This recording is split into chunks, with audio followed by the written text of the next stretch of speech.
பேசாம ரவுடி ஆயிட்டுமால கன்னியாகுமரி லிங்கம்னே. Satyabama Institute of Science and Technology, Chennai and Sriperumbudur. Let's go holidays. Travel beyond boundaries. முழுப்பக்க விளம்பரம் 40 லட்ச ரூபாய் 50 லட்ச ரூபாய் ஆங்கில செய்தித்தாள்களுக்கு தமிழ் செய்தித்தாள்களுக்கு வார பத்திரிகைகளுக்கு அவ்வளவு கொட்டி முழக்குகிறார்கள். விஜயினுடைய பிறந்த நாள் அவருக்கு புசி படம் போட்டு இதைத்தானே செய்தார்கள் திமுகவில். அவர்களுக்கு பணம் எப்படி வந்தது? ஒருவன் 50 லட்ச ரூபாய் செலவழித்து உனக்கு வாழ்த்து சொல்ல வேண்டும் என்று சொன்னால் அவன் என்ன உன்னிடம் எதிர்பார்க்கிறான்? மேகதாது விவகாரத்துல தொடர்ந்து தீர்மானம் மட்டும்தான் போடுறாங்க, அதுக்கான முடிவு எதுவும் எடுக்கப்படவில்லை. அதை எப்படி பார்க்கிறீர்கள்? மேகதாதுவுக்கு முடிவு கண்டு விட்டது போல இன்றைக்கு எம்எல்ஏக்கள் சட்டமன்றத்தில் ஆடுகிறார்கள் பாடுகிறார்கள். விஜயினுடைய பிறந்த நாளை ஒட்டி நான் கேட்கிறேன், ஒரு பெரிய சாதனையை செய்துவிட்டு இதை செய்தாலும் பரவாயில்லை, முட்டாள்தனமாக ஒரு தீர்மானத்தை கொண்டு வந்திருக்கிறீர்கள். இது சட்டமன்றத்தின் தீர்மானம் என்றால் தமிழ்நாட்டின் ஒட்டுமொத்த தீர்மானம் என்பது பொருள். நான் கேட்கிறேன், புதிய தீர்ப்பாயம் வந்து பழைய தீர்ப்பாயம் முடித்து விட்டது எல்லாவற்றையுமே. இதை எதற்காக மேகதாதுவை கட்டவே முடியாது. முதலமைச்சருக்கு ஒன்றும் தெரியாது. அவர் திருவிழாவில் காணாமல் போல பிள்ளையாட்டம் திருவென்று உட்கார்ந்துருப்பார். இந்த நாடு எப்படி இருக்கும்? 234 பேர் கைதூக்குகிறீர்களே எடப்பாடியை தவிர. எடப்பாடி மட்டும்தான் சொல்லியிருக்கிறார், இது போன்ற குறுக்கே எல்லாம் தீர்மானங்களை சேர்த்தெல்லாம் பண்ணக்கூடாது, இந்த தீர்மானத்தில் எங்களுக்கு உடன்பாடு என்று சொல்லியிருக்கிறார். இது நாட்டை பாதிக்கின்ற தீர்மானம் என்று அன்புமணி மறுநாள் சொல்லுகிறார், சிபிஎம் மறுநாள் சொல்லுகிறார், எடப்பாடி அன்றைக்கே சொல்லியிருக்கார். இந்த மும்மொழி கொள்கை வந்துட்டு மறுபடியும் தலை தூக்கி எல்லா இடங்களையும் பேசப்பட்டு வருது, அதை நீங்க எப்படி பாக்குறீங்க? அதை நீ கட்டாயமாக்காதே, கற்றுக்கொள்ளும்படி சொல். நீ அதற்குரிய பணத்தை கொடு. இந்தி நாங்கள் கற்றுக்கொள்ள மாட்டோம், மலையாளம் கன்னடத்தை எடுத்துக்கொள்கிறோம், நாங்கள் அதில் தேர்ச்சி அடைய வேண்டும் என்பதை கட்டாயமாக்காது. சென்ட்ரல் போர்ட் ஆஃப் எஜுகேஷனை அனுமதித்ததே திராவிட இயக்கங்களின் பெரிய தவறு. எனக்குள்ள கவலையே, உன் மீது எனக்குள்ள கோபமே இருந்து தொலை. இன்னொரு 2-3 ஆண்டுகளுக்காக இருந்து தொலை. நேர்மை என்று வாயாலாவது பேசிக்கொண்டு இருந்து தொலை. இல்லாவிட்டால் மறுபடியும். வணக்கம் ஐயா, எப்படி இருக்கீங்க?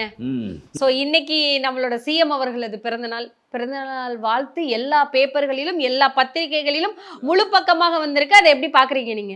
அதாவது இதைத்தான் செய்தார்கள் திமுகவினர், அதைத்தான் இவர்களும் செய்கிறார்கள். ஏதோ உலகத்தில் பிறக்க முடியாத ஒரு மனிதன் மார்க்ஸ் பிறந்து உலகத்தின் போக்கு மாறிவிட்டது போல இந்த விஜய் பிறப்பது கிடக்கட்டும், இவருடைய பிறந்த நாள் எவ்வளவு முக்கியத்துவமானது இல்லை என்பது இருக்கட்டும், அதிகாரத்தில் இல்லாத போது இவருடைய பிறந்த நாளை யார் நினைவு கூர்ந்தார்கள் என்பதும் ஒரு பக்கம் இருக்கட்டும். இதே கட்சி 3 ஆண்டுகளாக இருந்தது. முழுப்பக்க விளம்பரம் கொடுக்க முடிந்ததா? முழுப்பக்க விளம்பரம் 40 லட்ச ரூபாய் 50 லட்ச ரூபாய் ஆங்கில செய்தித்தாள்களுக்கு தமிழ் செய்தித்தாள்களுக்கு வார பத்திரிகைகளுக்கு அவ்வளவு கொட்டி முழக்குகிறார்கள். விஜயினுடைய பிறந்த நாள் அவருக்கு புசி படம் போட்டு, ஏனென்றால் கண்ணுக்குட்டி படம் வேண்டும்ல, மாடு மட்டும் போட்டால் பார்த்தாது, கன்றுக்குட்டியும் வேண்டும் அல்லவா? அதனாலே இவ்வளவு பெரிய விளம்பரம், இத்தனை கோடி ரூபாய்க்கு விளம்பரம் செய்து நீங்கள் இதைத்தானே செய்தார்கள் திமுகவில். அவர்களுக்கு பணம் எப்படி வந்தது? இதை செய்வதனுடைய நோக்கம் என்ன? ஒருவன் 50 லட்ச ரூபாய் செலவழித்து உனக்கு வாழ்த்து சொல்ல வேண்டும் என்று சொன்னால் அவன் என்ன உன்னிடம் எதிர்பார்க்கிறான்? அவன் ஏன் 3 ஆண்டுகளுக்கு முன்னால் 5 ஆண்டுகளுக்கு முன்னால் உனக்கு வாழ்த்து சொல்லவில்லை? இப்பொழுது நீ அதிகாரத்தில் இருக்கிறாய், இதற்குரிய பயனை அடைய முடியும் என்று அவன் அதை செய்கிறான். ஆகவே இந்த போக்கு தொடங்கினாலே ஊழலுக்கான தொடக்கம் இல்லையாது? இதை கண்டிக்க வேண்டாமா? இதெல்லாம் நம்முடைய வேலை இல்லை. இந்த மக்களுக்கு தொண்டு செய்வதற்காக வந்திருக்கிறோம். We are come here to serve the people. நம்மை பெருமைப்படுத்திக் கொள்வதற்காக அதிகாரத்தில் இருப்பவனை தூக்கி சுமப்பது என்பது இந்த உலகத்தினுடைய பழக்கம். அவனை பல்லக்கில் ஏற்றுவான், அதிகாரத்தை விட்டு போய்விட்டால் கூப்பிட கவுத்து. தப்புன்னு சொல்றீங்களா? இது தப்பு, அசிங்கம். நீ பிறந்த நாளை இத்தனை லட்சம் ரூபாய் செலவழித்து ஒருவன் கொண்டாட வேண்டும் என்றால் அதனுடைய பயனை அவன் அடைவானா அடைய மாட்டானா? கண்டிப்பா. வெறும் வாழ்த்து சொல்வது என்பது வேறு, ஒரு பூக்குடலை உன் கையில் கொடுப்பது என்பது வேறு. ஆனால் இதை உலக மக்களுக்கு நான் தான் இவருக்கு வாழ்த்து சொல்கிறேன் என்று ஒருவன் தெரிவிக்க விரும்புகிறான் தன் படத்தோடு. அப்புறம் அவருக்கு அடுத்த குட்டி தேவதைகளின் படத்தையும் சேர்த்து போடுகிறான். இதைத்தானே திமுக காரன் செய்தான். ஒவ்வொரு மந்திரியும் படம் போட்டு விளம்பரம் கொடுப்பான். 32 துறைக்கும் 32 பக்கம் விளம்பரம் கொடுப்பார். பல லட்சம் கோடி ரூபாய் செய்தித்தாள்களுக்கு போய் சேரும். அதனாலே தான் செய்தித்தாள்கள் பல சமயங்களில் ஆளுங்கட்சியை தப்ப முடிவதில்லை. என்றால் விளம்பரம் தருகிறான். பெருவாரியான கோடி ரூபாய் அதனாலே வசூலாகிறது. எப்படி நாம் அவர்களுக்கு நேர் எதிரான செய்திகளை போடுவது, பிறகு நம்முடைய பத்திரிகையை அவர்கள் தவிர்ப்பார்கள் என்று இப்படி ஒரு கூட்டுக்களவாணித்தனமெல்லாம் நடப்பதற்கு இது வழிவகுக்கிறது. நான் சொல்கிறேன், பிறந்த நாள் என்றால் நேரில் வாழ்த்து. எனக்கெல்லாம் என்னுடைய பிறந்தநாள் எனக்கு நினைவுக்கே வருவதில்லை. யாரையும் எனக்கு வாழ்த்தி பழக்கமில்லை. பிறப்பு என்பது துயரமானது என்பது நம்முடைய மெய்யியல் கொள்கை. அதனாலே பிறந்தநாள் கொண்டாடுகின்ற பழக்கம் தமிழனுக்கு இல்லை. ஏன் தமிழன் பிறந்தநாள் கொண்டாடுவதில்லை என்றால், பிறப்பு துயரமானது என்பது நம்முடைய அடிப்படை கொள்கை. எந்த தமிழனுடைய வாழ்த்துக்களிலும் நம்முடைய இலக்கியங்களில் எங்கேயும் பிறந்தநாள் இருக்காது. அது கிடக்கட்டும். ஏதோ நீங்கள் எல்லாரும் இங்கிலாந்தில் பிறந்து தேம்ஸ் நதிக்கரையில் குளித்து வளர்ந்தவர்கள், ஆகவே இந்த பழக்கங்களுக்கு ஆட்படுகிறீர்கள் என்று வைத்துக்கொள்வோம். எதற்கு நீ இந்த ஊழலுக்கு வடிவகுக்கிறாய் என்று கேட்கிறேன். ஒவ்வொருவனும் ஒரு ஆங்கில செய்தித்தாளுக்கு 50 லட்சம் ரூபாய் கொடுத்தால் தான் முழுப்பக்க விளம்பரம் வரும். இவ்வளதையும் செய்ய வேண்டிய கட்டாயம் என்ன? மேகதாது விவகாரத்துல தொடர்ந்து தீர்மானம் மட்டும்தான் போடுறாங்க, அதுக்கான முடிவு எதுவும் எடுக்கப்படவில்லை. அதை எப்படி பார்க்கிறீர்கள்? மேகதாதுவுக்கு முடிவு கண்டு விட்டது போல இன்றைக்கு எம்எல்ஏக்கள் சட்டமன்றத்தில் ஆடுகிறார்கள், பாடுகிறார்கள். விஜயினுடைய பிறந்த நாளை ஒட்டி நான் கேட்கிறேன், ஒரு பெரிய சாதனையை செய்துவிட்டு இதை செய்தாலும் பரவாயில்லை, முட்டாள்தனமாக ஒரு தீர்மானத்தை கொண்டு வந்திருக்கிறீர்கள்.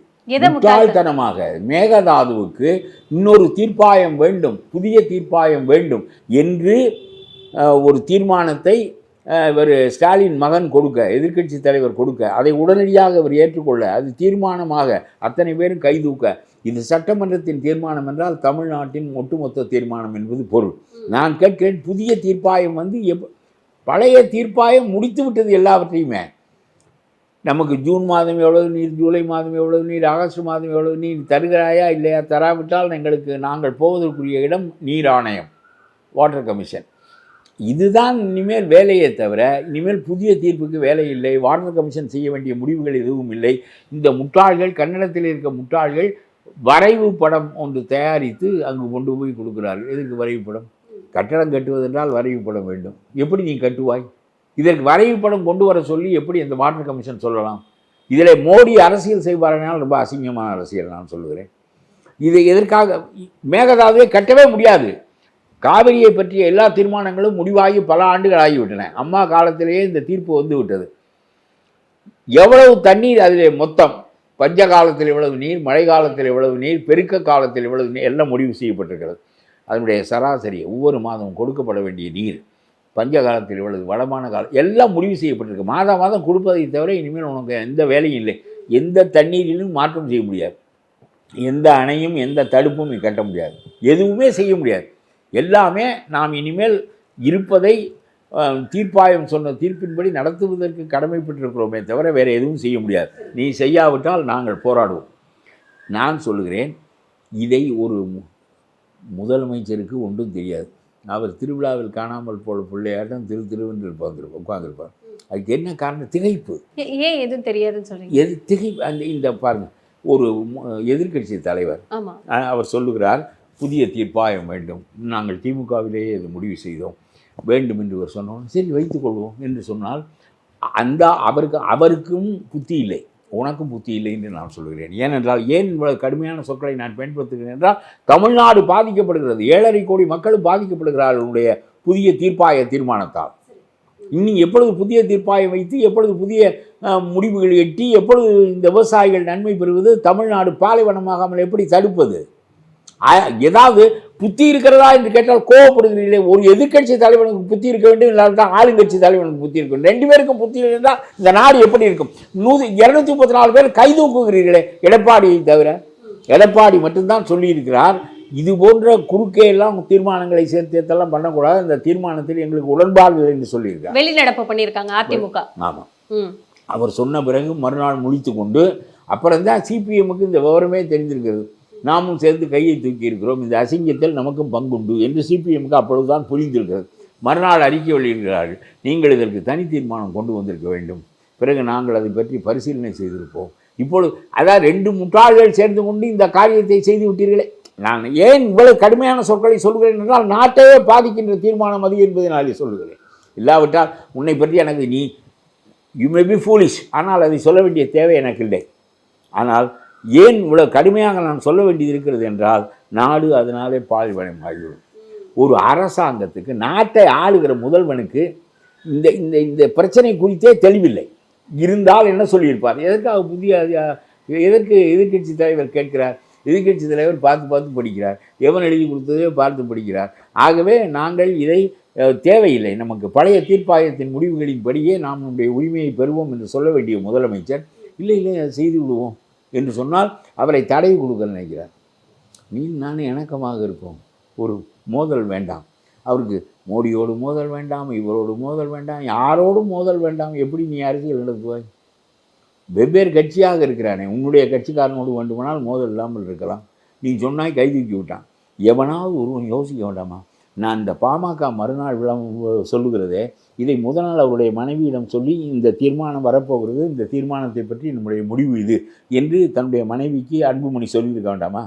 மறுநாள் சொல்லுகிறார், இந்த தீர்ப்பாயம் என்கின்ற தீர்மானம் தப்பான தீர்மானம், இது நாட்டை பாதிக்கின்ற தீர்மானம் என்று அன்புமணி மறுநாள் சொல்லுகிறார். சிபிஎம் மறுநாள் சொல்லுகிறார். எடப்பாடி அன்றைக்கே சொல்லிவிட்டார்.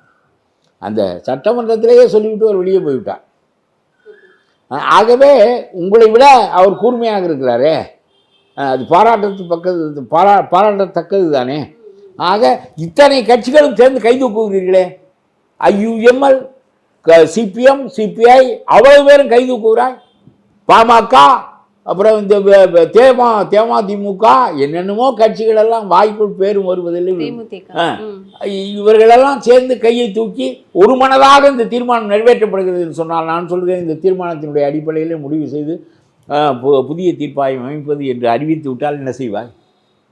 இப்பொழுது நீ இந்த தீர்மானத்தை திரும்ப பெற வேண்டும், திருத்தி இந்த தீர்மானத்தை போட வேண்டும். தமிழ்நாடு முழுவதும் ஒக்குமொத்தாக இருக்கிறது. ஆனால் காவிரி தீர்ப்பாயத்தினுடைய தீர்ப்புப்படி எங்களுக்கு நீர் வழங்கப்பட வேண்டும் என்பது மட்டுமல்லாமல் எந்த புதிய அணையும் கட்டுவதற்கும் எந்த தடுப்பும் ஏற்படுத்துவதற்கும் அவர்களுக்கு உரிமை இல்லை என்று மறுபடியும் தீர்மானம் போட வேண்டும். இன்றைக்கு கொதிக்க வேண்டும் அந்த சட்டமன்றம், பேசாமல் இருக்கிறார்கள். நாட்டையே விற்று விடுவார்களோ என்று எனக்கு கவலையாக இருக்கிறது. முந்தி கயவர்கள் ஆண்டார்கள், நான் சொல்லுகிறேன், அவ்வளவுலையும் காசு வாங்கினான். அதிகாரியை மாற்ற வேண்டுமென்றால் காசு, ரிஜிஸ்ட்ரேஷனில் காசு, சிபிஎஸ்சி பள்ளிக்கூடத்திற்கு அனுமதி தருவதற்கு காசு, கனிம உலகத்தில் காசு, அவ்வளவுலையும் காசு. இரத்த காட்டேரிகள். அந்த ஆட்சியை மக்கள் ஒழித்தார்கள். நான் அதற்கு பிறகு ஒரு வருகின்ற ஆட்சி முட்டாள்தனமான ஆட்சியாக இருக்கிறது.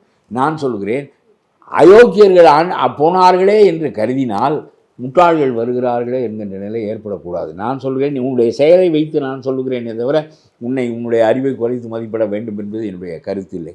உன்னுடைய செயல், என்னுடைய அறிவு குறைவாக இருந்தால் ஒரு பாதிப்பும் ஏற்படாது. உன்னுடைய அறிவு குறைவாக இருந்தால் நாட்டை பாதிக்கும். அதனால் நான் கடுமையான சொற்களால் புதிய தீர்ப்பாயம் என்பது தவறான முடிவு. அதை திருத்தி தீர்மானத்தை அமைக்க வேண்டும். கண்டிப்பா. இப்போ சமீபத்தில் வந்துட்டு இந்த மும்மொழி கொள்கை வந்துட்டு மறுபடியும் தலை தூக்கி எல்லா இடங்களையும் பேசப்பட்டு வருது. அதை நீங்கள் எப்படி பார்க்குறீங்க? இல்லை, நான் கேட்கிறேன், இதை நீ ஆளுநர் உரையிலேயே அறிவித்திருக்க வேண்டும். எங்களுடைய கொள்கை இருமொழி கொள்கை தான் என்று சொல்லுகிறாயே.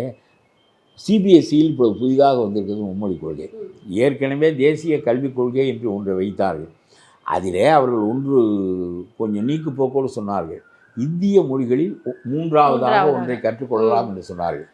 அப்படியானால் சரியான விஷயம் தானே, ஒரு மூன்றாவதா ஒரு மொழி கற்றுக்கிறது தவறில்லை. நான் சொன்னேன், அதை நீ கட்டாயமாக்காதே, கற்றுக்கொள்ளும்படி சொல், நீ அதற்குரிய பணத்தை கொடு. இந்தி நாங்கள் கற்றுக்கொள்ள மாட்டோம், மலையாளம் கன்னடத்தை எடுத்துக்கொள்கிறோம், நாங்கள் அதில் தேர்ச்சி அடைய வேண்டும் என்பதை கட்டாயமாக்காதே. அந்த பணம் எங்களுக்கு வரட்டும். சிறந்த கல்வி நிலையமாக தேசிய கல்வி நிலையம் உருவாகும். ஏழை வாழைகள் சிபிஎஸ்சியுடைய கூடுதல் தரமுள்ள அந்த பள்ளிக்கூடத்தில் படிப்பதற்கு வாய்ப்பு ஏற்படும். ஆனால் அதே சமயத்தில் அது ஆப்ஷனல் லாங்குவேஜாகத்தான் இருக்க வேண்டுமே தவிர கட்டாயமாக இருக்கக்கூடாது.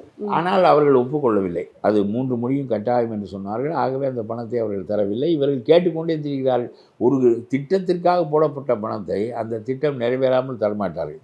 விவசாயத்திற்காக போடுவதென்றால் விவசாயத்துக்கு தான் கொடுப்பார்கள். தேசிய கல்விக் கொள்கைக்காக ஒதுக்கி வைத்திருந்தால் தேசிய கல்விக் கொள்கைக்கு தான் கொடுப்பார்கள். இவர்கள் சும்மா எனக்கு பணத்தை மட்டும்தான், அந்த கல்விக் கொள்கை வேண்டாம், எனக்கு விவசாயிக்கு உள்ள பணத்தை எனக்கு தான், வேற ஒன்றுக்கு உள்ள பணத்தை எனக்கு தான், விஸ்வகர்மாவுக்கு கொடுக்குற பணத்தை எனக்கு தான் என்று கேட்டால் தரமாட்டார்கள். அப்படி தருவதற்கு அனுமதிக்காது, நிர்வாகம் அனுமதிக்காது.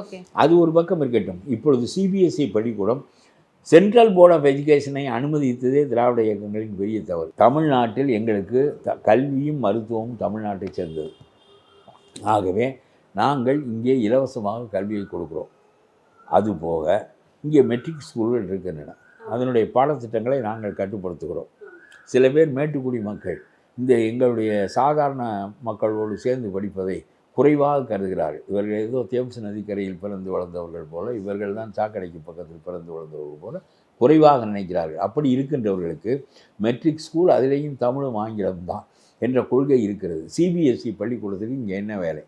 இதை ஏன் ஒரு சென்ட்ரல் போர்டு, ஏன் மத்திய அரசாங்கம் ஒவ்வொரு ஊரிலும் கேந்திரிய வித்யாலயத்தை நடத்திக்கொள், அது இராணுவத்திற்காகவும் மத்திய அலுவலர்களுக்காகவும் வைத்திருக்கிறார். கேந்திரிய வித்யாலயம், நவோதய வித்யாலயம், இவற்றையெல்லாம் நீ நடத்திக்கொள். கொஞ்சம் பேருக்காக நீ நடத்துகிறாய், அதனுடைய கல்வி திட்டத்தை நீயே முடிவு செய்து கொள், நாங்கள் அதில் தலையிட மாட்டோம். ஆனால் சிபிஎஸ்சி என்பது பெருவாரியான இளைஞர்களுக்கான திட்டம். ஆகவே அந்த திட்டத்தை அனுமதித்திருக்கவே கூடாது. ஆரம்ப காலத்திலிருந்து இந்த ஸ்டாலினுக்கு தகப்பன் மற்றவர்கள் எல்லோரும் 40 லட்சம் 30 லட்சம் வாங்கி கொண்டு, இந்த சிபிஎஸ்சியினுடைய சங்கத் தலைவர் சொல்லியிருக்கிறார், இதுவரையில் 35 லட்சம் ரூபாய் கொடுத்து வந்தோம் ஒவ்வொரு சிபிஎஸ்சி பள்ளிக்கூடத்திற்கும். இந்த பொய்யாமொழி எப்படி வாங்கினார் என்று சங்கத் தலைவர் சொல்லுகிறார்.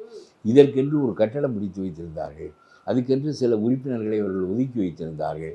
அவர்களிடம் போய் நாங்கள் கொடுக்க வேண்டியதை கொடுத்தோம். 35 லட்சம் ரூபாய் கொடுத்தால் பிறகு அவர்கள் கூப்பிட்டு அந்த அதிகார வர்க்கத்திடம் சொல்வார்கள்.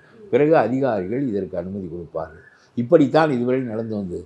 பிறகு என்ன செய்தார்கள்? அரசு அலுவலகத்திலேயே முதல் மாடியில் பணத்தை கொடுத்தால் 2வது மாடியில் அனுமதி வரும் என்று அவர் வெளிப்படையாக சொல்லியிருக்கிறார். உங்களையெல்லாம் செருப்பால் அடித்தது மாதிரி சொல்லியிருக்கிறார்.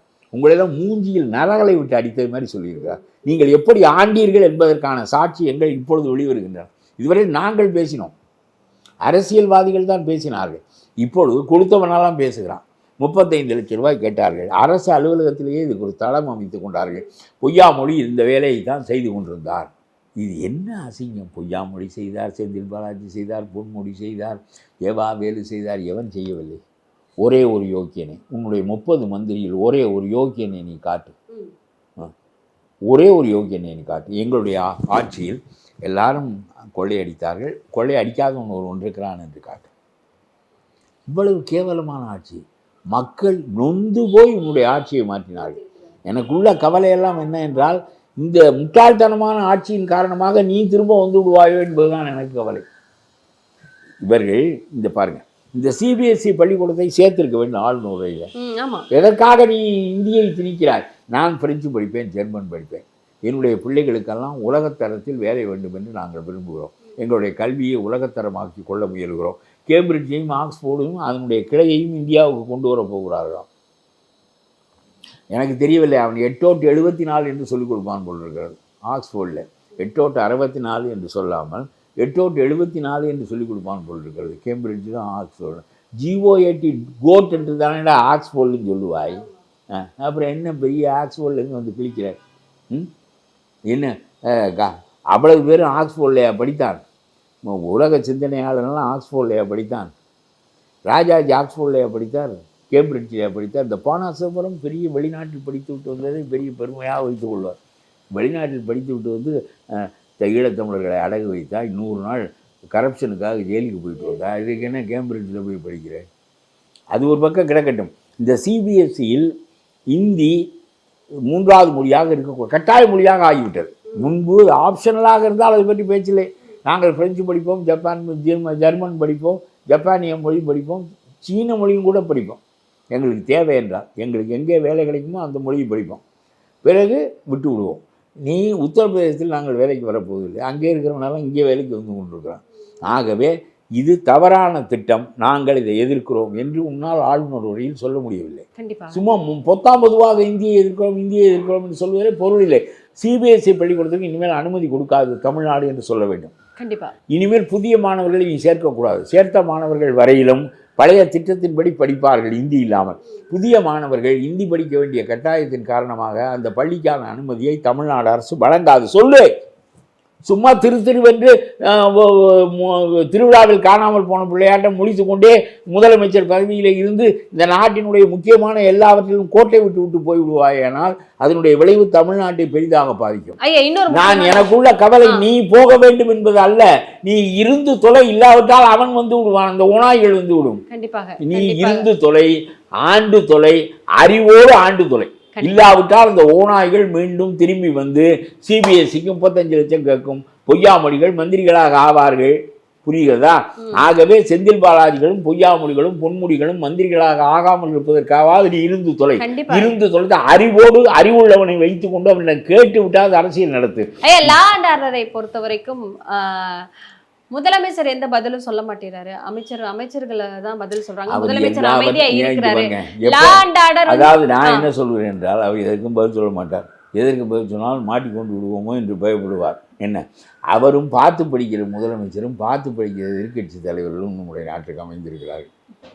அண்ணா எதிர்க்கட்சி தலைவராக இருந்தார், கருணாநிதி எதிர்க்கட்சி தலைவராக இருந்தார், ஜெயலலிதா எதிர்க்கட்சி தலைவராக இருந்தார். எவ்வளவு வலுவாக இருந்திருக்கிறார்கள். அதையெல்லாம் விட்டு பார்த்து படிக்கிற எதிர்க்கட்சி தலைவர், பார்த்து படிக்கிற முதலமைச்சர், அப்புறம் பார்த்து படிப்பதிலும் விவகாரம் வருகிறது என்பதற்காக வாயை மூடி கொண்டிருக்கிற முதலமைச்சர். அமைதியாக இருக்கலாமா? எதை பற்றி பேசினாலும் விவகாரம் வருகிறது. வாயை மூடிக்கொண்டிருப்போம். ஏதாவது எவனாவது ஒருத்தன் பதில் சொல்லிவிட்டு போகட்டும். அவனுக்கு தகவல் சொன்னால் அந்த ஒரு வார்த்தையை மட்டும் சொல்லிவிட்டு போவான். அதோடு அவனுக்கு முடிந்தது வேலை. என்ன, இன்னமும் கரண்ட்டு கட்டு நடந்து கொண்டு தான் இருக்கிறது. இன்றைக்கு காலையில் கூட கரண்ட் போய்விட்டது. ஆக எதையும் ஒழுங்குபடுத்த இவர்களால் முடியாது. அது மறுபடியும் எல்லாவற்றையும் சரி செய்ய வேண்டும், புதிய கருவிகள் போட வேண்டும். ரொம்ப தேயத்தை ஒன்றுமே செய்யவில்லை. பழைய அரசிலே கோடை காலத்தை இன்பமாக செலவழிக்க 2000 கொடுத்தால் ஓட்டு போடுவான் என்று கருதிய முட்டாள்கள் ரோட்டில் இருக்கிறார்கள். இப்பொழுது நீ ஓட்டுக்கு பணம் கொடுத்தாய், 3 மாத பணத்தை சேர்த்து கொடுத்தாய், கோடை காலத்துக்கு பணம் கொடுத்தாய், பையனுக்கு மேட்னி ஷோ பரப்புறதுக்கு பணம் கொடுத்தாய். என்ன, எதற்கு நீ பணம் கொடுக்கவில்லை? எல்லாவற்றையும் வாங்கி கொண்டு எங்களுடைய பணத்தை நீ திருப்பி தருவதில்லை, என்ன பெரிய உங்கள் அப்பன் வீட்டு சொத்தையாக கொடுக்குறாய் என்று வாங்கி வைத்து கொண்டு தாங்க முடியவில்லை. தாசில்தார் ஆஃபீஸுக்கு போனால் காசு, ரெவென்யூ டிபார்ட்மெண்ட்டுக்கு போனால் காசு, ரிஜிஸ்ட்ரேஷன் ஆஃபீஸுக்கு போனால் காசு, தாங்க முடியவில்லை. ஒரு மாதம் தான் ஆகுறது. அது ஒன்றும் இன்னமும் கீழ்மட்டங்களில் நடந்து கொண்டு தான் இருக்கின்றன. மேல்மட்டத்தை பற்றிய செய்திகள் இன்னும் வரவில்லை. ஒரு மாதம் தான் ஆகிறது. அவர்கள் அதில் வெற்றி பெற வேண்டும் என்று நான் வாழ்த்துகிறேன். இந்த எண்ணமே தமிழ்நாட்டில் 50 ஆண்டுகளாக இல்லை. காமராஜர் காலத்திற்கு பிறகு, ராஜாஜி காலத்திற்கு பிறகு ஊழல் என்பது அசிங்கம். ஒரு பெண் இருப்பதை பற்றி எப்படி கூச்சம் அடைய வேண்டுமோ அது மாதிரி ஒருத்தன் ஊழலாக இருப்பதை பற்றி கூச்சல் அடைய வேண்டும். கண்டிப்பாக. இல்லைன்னா என்ன மனிதன் நான் கேட்குறேன். கேவலம் படித்த எனக்குள்ள கவலையே, உன் மீது எனக்குள்ள கோபமே இருந்து தொலை. இன்னொரு 2-3 ஆண்டுகளுக்காவது இருந்து தொலை. நேர்மை என்று வாயாலாவது பேசிக்கொண்டு இருந்து தொலை. இல்லாவிட்டால் மறுபடியும் இந்த ஏவாவேலு அந்த ஆள் இந்த ஆளெல்லாம் மறுபடியும் பொய்யாமொழி ஈயாமொழியெல்லாம் மறுபடியும் வந்து உட்கார்ந்து கொண்டு மறுபடியும் 35 லட்சம் தான், 45 லட்சம் தான். என்ன, அரசு அலுவலக கல்வி ஒரு சங்கத்துக்காரன் சொல்லுகிறான், கேளுங்க, பதில் சொல்லு. ஸ்டாலின் சொல்லட்டும், இல்லை எதிர்க்க இந்த உதயநிதி சொல்லட்டும். ஏடா 35 லட்சம் எப்படா வாங்கணும் என்று கேட்க வேண்டுமா இல்லையா? எல்லாம் இந்த விஜய் மட்டுமா வாயை மூடிக்கொண்டிருக்கிறார்? ஸ்டாலின் வாயை மூடாமல் என்ன செய்கிறார்? ஸ்டாலினும் வாயை திறப்பதில்லை. அவரை பற்றி சாட்டப்பட்ட எந்த குற்றச்சாட்டுக்காக வாயை திறந்து அவர் பதில் சொல்லியிருக்காரா? அவருக்கு அதிலே சைலண்ட். அப்படி என்றால் என்ன அர்த்தம்? எஸ். இவருக்கு ஒன்றும் புரியவில்லை. அதாவது கயவர்கள் ஆட்சி ஒரு பக்கம், நாட்டே சூறையாடியது. விளங்காதவர்கள் ஆட்சி ஒரு பக்கம். நான் சரியான வார்த்தையை எங்களுடைய பகுதியில் அது ரொம்ப அழுத்தமான வார்த்தை. விளங்காத மனிதனை எதுவும் புரியாது. விளங்காதவர்கள் ஆட்சி, ஃபூலிஷ் கவர்மெண்ட், பேதையான ஆட்சி என்று சொல்வது. விளங்காத ஆட்சி என் தாயார் அப்படி தான் சொல்லுவாங்க, ரொம்ப விளங்காதவன் என்று சொல்லுவார்கள். அந்த வார்த்தை எனக்கு ரொம்ப பிடிக்கும். விளங்காதவன் புரிந்து கொள்ளவே தெரியாது. அதனால தானே எதிர்க்கட்சி தலைவர் தீர்மானம் கொடுத்தவுடன் ஆமாம் என்று உள்ளே சேர்த்து தீர்மானத்தை நிறைவேற்றி அத்தனை பேரையும் கை தூக்கி வச்சு எல்லா கட்சிகளையும் கேவலப்படுத்தி விட்டார், பாமக உட்பட. மறுநாள் ஐயோ தப்பாக போய்விட்டது தீர்மானம் என்று சிபிஎம் பாமகவெல்லாம் சிரித்துக் கொள்கிறது. ஏன் முதல் நாள் தெரியவில்லையா? அப்புறம் அதே தரத்தில் தானே உங்களுடைய ஆட்களையும் நீங்கள் பழக்கி வைத்திருக்கிறீர்கள். அதான் இப்பொழுது உள்ள நிலைமை. கண்டிப்பாக நிலைமை எல்லாம் மாறுகிறதா அப்படின்னு காத்திருந்து பார்ப்போம். தொடர்ந்து பேசுவோம். நன்றி. பேசாம ரவுடி ஆயிட்டுமா? கன்னியாகுமரி லிங்கம்னே. Satyabama Institute of Science and Technology, Chennai and Sriperumbudur. Let's go holidays. Travel beyond boundaries.